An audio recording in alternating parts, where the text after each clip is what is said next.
نہج البلاغہ خطبہ نمبر 76۔ حضرت امیر المومنین علیہ السلام کے اس خطبے میں وہ دعائیہ کلمات ہیں کہ جو انہوں نے بارگاہ رب العزت میں دعا کی۔ فرماتے ہیں، اے اللہ تو ان چیزوں کو بخش دے جنہیں تو مجھ سے زیادہ جانتا ہے۔ اگر میں گناہ کی طرف پلٹوں تو اپنی مغفرت کے ساتھ پلٹ۔ بار الہ، جس عمل خیر کے بجا لانے کا میں نے اپنے آپ سے وعدہ کیا تھا مگر تو نے اسے پورا ہوتے ہوئے نہ پایا، تو اسے بھی بخش دے۔ اے میرے اللہ، زبان سے نکلے ہوئے وہ کلمے جن سے تیرا تقرب چاہا تھا مگر دل ان سے ہم نوا نہ ہو سکا، ان سے بھی تو درگزر فرما۔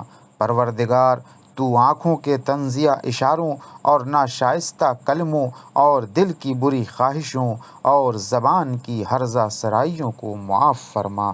وآخر دعوانا ان الحمد للہ رب العالمین۔